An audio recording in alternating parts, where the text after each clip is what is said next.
Hi, എല്ലാവരും ഫുഡൊക്കെ കഴിച്ചോ? ഞാൻ ഡ്യൂട്ടിക്കൊക്കെ പോയിട്ട് വന്നിട്ട് ഇതാ കുളിയൊക്കെ കഴിഞ്ഞു, ഫുഡൊക്കെ റെഡിയായി, കഴിച്ചിട്ടൊന്നുമില്ല.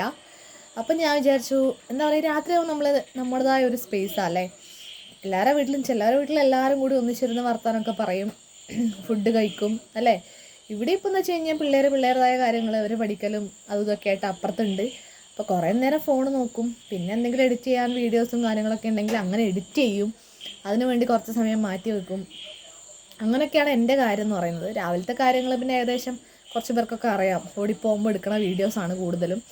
അങ്ങനെ കുറേ നേരം ഇരുന്ന് സംസാരിക്കണം, അല്ലെങ്കിൽ നിങ്ങളോടൊക്കെ ഒരുപാട് കാര്യങ്ങൾ എനിക്ക് സംസാരിക്കുന്ന ഭയങ്കര ഇഷ്ടമാട്ടോ. ചില സമയത്തൊക്കെ എൻ്റെ സംസാരം എല്ലാവർക്കും ഇഷ്ടമാവണമെന്നില്ല, അത് വേറെ കാര്യം. എന്തിരുന്നാലും എനിക്കെന്തോ വല്ലാതെ എല്ലാവരോടും സംസാരിച്ചുകൊണ്ടിരിക്കുന്ന ഒരു പ്രകൃതമാണ് എൻ്റെത്. പക്ഷേ കുട്ടിക്കാലത്തൊന്നും നേരെ തിരിച്ചാട്ടോ, ആരോടും അടുത്തറിയുന്ന ബന്ധുക്കളോട് പോലും ഒന്ന് ചിരിക്കോ മുഖത്ത് നോക്കിയൊന്ന് സംസാരിക്കോ ചെയ്യാത്ത ഒരാളായിരുന്നു ഞാൻ. പക്ഷേ ഈ പറഞ്ഞ പോലെ എന്തോ അറിയില്ല, സാഹചര്യത്തിൻ്റെ സമ്മർദ്ദം കൊണ്ടായിരിക്കാം ചിലപ്പോൾ ഇങ്ങനെയൊക്കെ സംസാരിക്കാൻ പറ്റുന്നത്.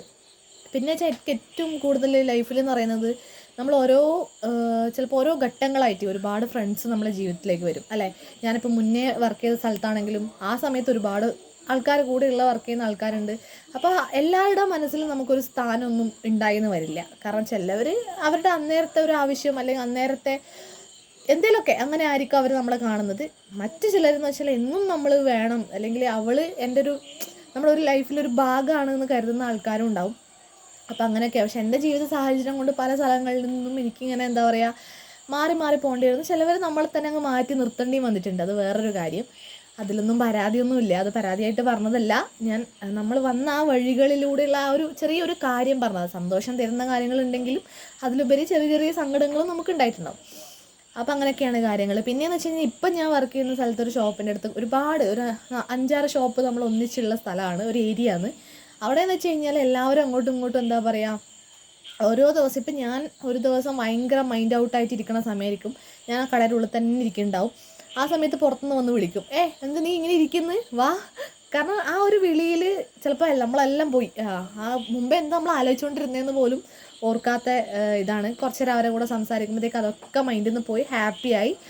അങ്ങനെ നമ്മൾ ഹാപ്പിയാക്കി വെക്കുന്ന മനുഷ്യന്മാരും നമ്മുടെ കൂടെ ഉണ്ട് എന്നുള്ളതാണ് ഞാൻ പറയുന്നത്. അപ്പോൾ പിന്നെന്താ വെച്ച് കഴിഞ്ഞാൽ, ഒരു ദിവസം ഇപ്പം നമ്മൾ ഡെയിലി 9:30 ഞാൻ ഷോപ്പ് തുറക്കണമെങ്കിൽ കുറച്ചൊരു 9:50 ആയിപ്പോയി, എന്നാൽ എന്നെ ഫോൺ വിളിച്ചിട്ട് ചേച്ചിമാർ ചോദിക്കും, പേരെടുത്ത് ഞാൻ പറയുന്നില്ല. അപ്പോൾ എൻ്റെ മനസ്സിലുണ്ട് ഒത്തിരി പേര്, അത് അവിടെയുള്ള ഒരു കൂട്ടം നമ്മളൊരു കൂട്ടം അങ്ങനെ പറയാം. അപ്പം നമ്മൾ ആ ബിൽഡിങ്ങിൽ നമ്മളെല്ലാവരും ചിലപ്പോൾ കളിയാക്കുന്നുണ്ടാവും, പുറത്തുനിന്ന് കാണുന്നവർക്ക് ഇതുങ്ങൾക്കൊന്നും വേറെ പണിയില്ലെന്ന്. പക്ഷേ ശരിക്കും പറഞ്ഞു കഴിഞ്ഞാൽ ഉല്ലസിച്ചാകും. ശരിക്കും പറഞ്ഞാൽ നമ്മുടെ മൈൻഡൊക്കെ ഒന്ന് ഹാപ്പിയാക്കി റിലാക്സ് ആയിട്ട് ജോലി ചെയ്യുമ്പോഴാണ് നമുക്ക് കൂടുതൽ എന്താ പറയുക ആ വർക്കിലും ആയാലും നമുക്കൊരു കോൺസെൻട്രേഷൻ കിട്ടുക. അല്ലാതെ ഒരു പിടിച്ചടക്കി നമ്മളൊരു റൂമിലിരിക്കുന്ന പോലെ ഇരുന്ന് കഴിഞ്ഞാൽ നമുക്ക് ഒരു രസം ഉണ്ടാവില്ല. എന്നെ സംബന്ധിച്ച് ഞാനിങ്ങനെ പറക്കുന്നൊരു സാധനമാണ്. ഇപ്പം എന്നെ പിടിച്ചൊരു കൂട്ടിലിട്ട് കഴിഞ്ഞാൽ ഞാൻ ഒന്നിക്കലും ഞാൻ ആ കൂടുമായി അങ്ങ് അഡ്ജസ്റ്റ് ആയിട്ട് ഒന്ന് ഒതുങ്ങിപ്പോവും. പിന്നെ ആരോടും മിണ്ടാനോ ഒന്നിനും താല്പര്യം ഉണ്ടാവില്ല. പക്ഷേ മൊത്തത്തിൽ എല്ലാവരോടും സംസാരിക്കുമ്പോഴാണ് ആ ജോലി ചെയ്യാനും നമുക്കൊരു ഇൻട്രസ്റ്റ് ഉണ്ടാവുക. അപ്പോൾ പറഞ്ഞു വന്നത് വെച്ചാൽ, ഞാൻ ഇത്തപോലെ സമയം വൈകി എന്നെ കാണുന്നില്ല എന്നുണ്ടെങ്കിൽ എൻ്റെ അച്ചു നീ വരുന്നില്ലേ എന്നൊരു ഫോൺ കോള് എൻ്റെ ഫോണിലേക്ക് വരും. അപ്പോൾ എന്നെ സംബന്ധിച്ച് എനിക്ക് അതൊക്കെ തന്നെയാണ്. കാരണം നമ്മൾ അത്രയും അവരുടെ മൈൻഡിൽ അല്ലെങ്കിൽ അവരുടെ മനസ്സിൽ നമുക്കൊരു സ്ഥാനമുണ്ട്. അതെന്തോ ആയിക്കോട്ടെ. ചിലപ്പോൾ ചില ആൾക്കാർ തരംതിരിക്കും, ഇവൾക്ക് ഒന്നുമില്ലല്ലോ, ഇവളെന്താ ഉള്ളത്, അതുകൊണ്ട് ഇവളെന്തിനാണ് നമ്മൾ കൂടെ കൂട്ടണേന്ന് ചിന്തിക്കുന്ന ആൾക്കാരാണ്. പക്ഷേ മറ്റു ചിലരെന്ന് വെച്ച് കഴിഞ്ഞാൽ എൻ്റെ ഒരു സംസാരം കൊണ്ട് ചിലപ്പോൾ അവരൊരുപാട് ഹാപ്പി ആവുണ്ടാവും, നല്ല സങ്കടത്തിലായിരിക്കും വരുന്നുണ്ടാവും. അപ്പം ഞാനിപ്പോൾ എന്തെങ്കിലുമൊക്കെ കോമഡിയായി പറയും. മാക്സിമം ഞാൻ എൻ്റെ സങ്കടങ്ങളൊക്കെ മറന്നിട്ട് എൻ്റെ കണ്ണ് കണ്ടാൽ മനസ്സിലാവട്ടെ, അതാണ് ഏറ്റവും വലിയ സംഭവം. എനിക്ക് അത്ര സങ്കടം ഉണ്ടെങ്കിൽ എൻ്റെ കണ്ണിന് ഒളിപ്പിച്ച് വെക്കാനാവില്ല. വായിലിങ്ങനെ നമ്മളിങ്ങനെ ചിരിച്ചുകൊണ്ടെന്ന് സംശയിച്ച് കഴിഞ്ഞാൽ ആ കണ്ണെടുത്തങ്ങ് കാണിക്കാം. അപ്പോൾ ചോദിക്കും എന്താ പറ്റിയേ, എന്തോ ഉണ്ടല്ലോ എന്നുള്ളത് അവർ കണ്ടുപിടിക്കും. പക്ഷെ അവർക്ക് എന്തെങ്കിലും വന്നു കഴിഞ്ഞാൽ, അവർക്കൊരു സങ്കടം വന്നു കഴിഞ്ഞാൽ കൂടെ നിന്ന് ചിരിപ്പിച്ചിട്ട്, ശരിക്കും പറഞ്ഞാൽ എനിക്ക് എൻ്റെ ലൈഫിൽ അതൊക്കെ ഉള്ളൊരു ബാക്കി എന്ന് പറയുന്ന കാര്യങ്ങൾ. ഇനിയിപ്പം നമ്മളിപ്പം ഇവിടുന്ന് ഇനിയിപ്പം അടുത്ത സ്ഥലത്തേക്ക് മാറുമ്പോൾ അവിടെ ഫ്രണ്ട്സ് ഉണ്ടാവും. അങ്ങനെ മാറി മാറി മാറി മാറി ആൾക്കാരങ്ങ് മാറി മാറിപ്പോവും. എന്നാൽ പോലും ചിലർ തന്ന ഒരു ഓർമ്മകളും ചിലവർ തന്ന അവരെ മനസ്സിലെ സ്ഥാനമൊന്നും നമുക്കൊരിക്കലും പോകത്തില്ല. അതെന്തായാലും മനസ്സിൽ തന്നെ ഉണ്ടാവും. മുമ്പേ ഉള്ള കൂട്ടുകെട്ടുകൾ എന്ന് പറഞ്ഞു കഴിഞ്ഞാൽ സംസാരങ്ങൾ കുറഞ്ഞ് വന്നാലും ചില സമയങ്ങളിൽ നമുക്കവരെ ഓർമ്മ വരും.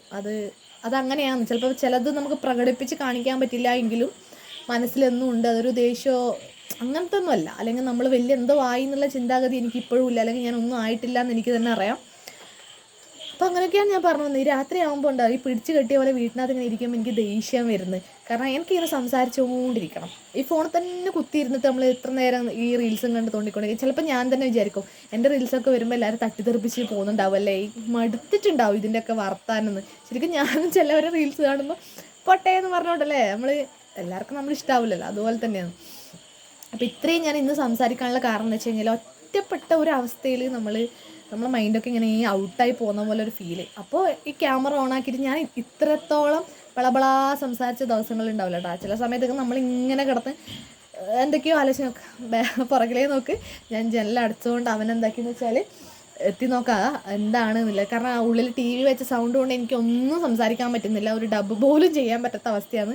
ഒരു വീഡിയോ എടുത്തു കഴിഞ്ഞാൽ ഇവരെ ഒച്ച മാത്രമേ അതിനകത്ത് ഉണ്ടാവുള്ളൂ. അപ്പോൾ അതുകൊണ്ട് തന്നെ പിന്നെ താഴെ അമ്മമ്മേൻ്റെ അടുത്തുള്ള അവരുടെ സൗണ്ട് ഇവിടെ നല്ലപോലെ കേൾക്കുന്നുണ്ടാവും. ഇപ്പം ഞാൻ എടുക്കുന്ന വീഡിയോയിൽ എത്ര പോലെ സൗണ്ട് കേൾക്കുന്നുണ്ടെന്ന് എനിക്കറിയില്ല കേട്ടോ, എന്നാൽ പോലും ഞാൻ പറയാണ്.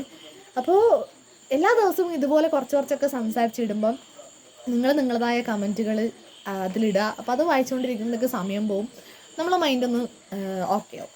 അപ്പോൾ അത്രയൊക്കെയല്ലേ ഉള്ളൂ. എല്ലാവരും ഫുഡൊക്കെ കഴിക്കുക, ഹാപ്പി ആയിട്ടിരിക്കുക, അത്ര തന്നെ പറയാനുള്ളത്. അതേ ഉള്ളൂ എനിക്ക് പറയാൻ വേണ്ടിയിട്ട്. തിരിച്ച് ഇങ്ങോട്ടൊക്കെ നിങ്ങളും ഒരുപാട് ആൾക്കാർ വീഡിയോ കാണുന്നതിൽ പകുതി മുക്കാൽ ആൾക്കാർക്കും എന്താ പറയുക കമൻറ്റ് ചെയ്യുന്നില്ല എന്നേ ഉള്ളൂ. എൻ്റെ വീഡിയോസൊക്കെ കാണുന്നുണ്ടെന്ന് അറിഞ്ഞതിൽ സന്തോഷം. അത് പല വഴിക്കായിട്ട് ഞാൻ അറിയുന്നുണ്ടല്ലോ, അപ്പോൾ അതിൽ സന്തോഷം തന്നെ. ഇപ്പം എന്തായാലും ഇത്രയേ ഉള്ളൂ. നാളത്തെ എന്തെങ്കിലുമൊക്കെ സബ്ജക്റ്റുമായിട്ട് വരാം. ബോറടിക്കുന്നില്ല എന്നുണ്ടെന്നുണ്ടെങ്കിൽ നാളെ ഞാൻ ഇതുപോലൊക്കെ സംസാരിക്കാം. അല്ല ഇന്നിൻ്റെ വർത്താനം നിർത്തിക്കോന്നാണെങ്കിൽ അതും ഒന്ന് കമൻറ്റ് ചെയ്ത് കേട്ടോ. അപ്പോൾ ടാറ്റ ബൈ ബൈ.